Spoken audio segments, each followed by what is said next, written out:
एक व्यक्ति थे जीवन राम। ये सेठ ज्योति स्वरूप के पड़ोस में रहते थे, एक झोपड़े में।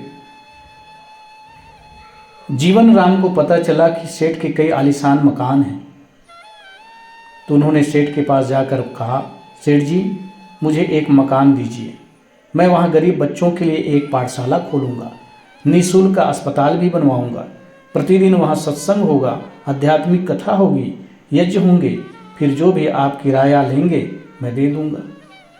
सेठ ज्योति स्वरूप बोले, तुम तो बहुत अच्छे इंसान लगते हो, इतने महान काम तुम मेरे मकान में करोगे तो मैं कोई किराया नहीं लूँगा, परंतु मकान को तुम बिल्कुल साफ सुथरा रखना। ये सब उत्तम काम करते रहो, मुझे किराया कतई नहीं चाहिए। जीवन राम पहुँचे उस मकान में और वहीं रहने लगे। शुरू में उन्होंने मकान को बहुत स्वच्छ और साफ सफाई रखा, लेकिन थोड़े दिन के बाद उनके जुआरी दोस्त आ गए। पहले ताशबाजी शुरू हुई, बाद में जुआ खेलने लगे। नित्य जुआ होता तो फिर शराब भी पीने लगे। धीरे धीरे वह मकान डाकुओं का अड्डा बन गया। सभी तरह के कुकर्म वहाँ होने लगे। किसी व्यक्ति ने सेठ से शिकायत कर दी, सेठ जी जो मकान आपने यज्ञ और सत्संग के लिए दिया था वह तो आजकल डाकुओं का अड्डा बन गया है, मैं अभी अपनी आंखों से देख कर आ रहा हूँ। ज्योति स्वरूप सेठ ने मुनिम से बोला कि जाओ जीवन राम को मकान खाली करने के लिए बोलो। मुनिम ने गया और जीवन राम को कहा कि तुम इस मकान को जुआ और शराब में खराब कर रहे हो। इस मकान को सेठ जी ने सत्संग और यज्ञ के लिए दिया था, इसलिए तुम इस मकान को खाली कर दो। जीवन राम गड़गड़ाने लगे, हाथ जोड़ने लगे और उस छोटे मुनिम को जीवन राम ने कुछ रिश्वत भी दे दी।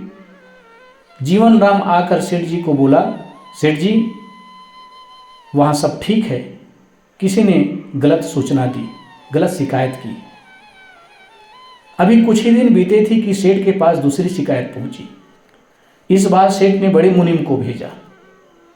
जीवन राम उसके पैरों पर गिर पड़ा, कान पकड़े कि वह अब सदा पाप कर्मों से दूर रहेगा। बड़े मुनीम ने लौटकर उन्हें रिपोर्ट दे दी। सेठ बोले, ठीक है, यदि वह सुधरना चाहता है तो उसे मौका दे देना चाहिए। मगर जीवन राम नहीं सुधरा। शिकायत फिर पहुंची कि जीवन राम के लक्षण तो अब पहले से भी बुरे हो गए हैं। इस बार सेठ ने अपने बेटों को वहां भेजा।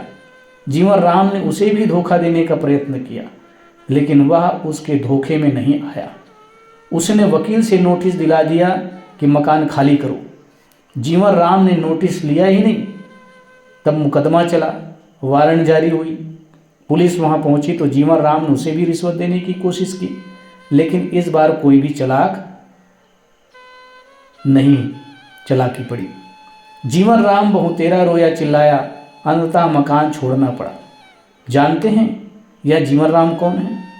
यह है हमारी आत्मा, ज्योति स्वरूप है, परमेश्वर है, और मकान है हमारा शरीर। इस मकान का कोई भी किराया नहीं।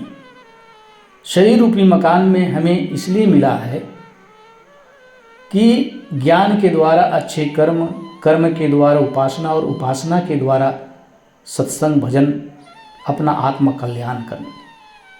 इसकी बजाय मकान को बना दिया पापों का अड्डा। फिर छोटा मुनीम आया, छोटी बीमारी, छोटी दुर्घटना, दवा दारू की रिश्वत से छोटा रोग कट गया। बड़ा मुनीम है, बड़ा रोग। सेठ का बेटा है, बड़ा रोग। नोटिस है, दिल की दुर्बलता, आंखों का काम न करना, आंखों से न दिखाई देना, सुनाई नहीं देना। मुकदमा है, नर्वस ब्रेकडाउन। वारंट है, आखिरी रोग। मृत्यु आ जाए तो दवा दारू की रिश्वत चलती नहीं है। तब जीवन राम को अपने शरीर का मकान खाली करना ही पड़ता है। सज्जनों, ये शरीर बिना किराए का मकान है।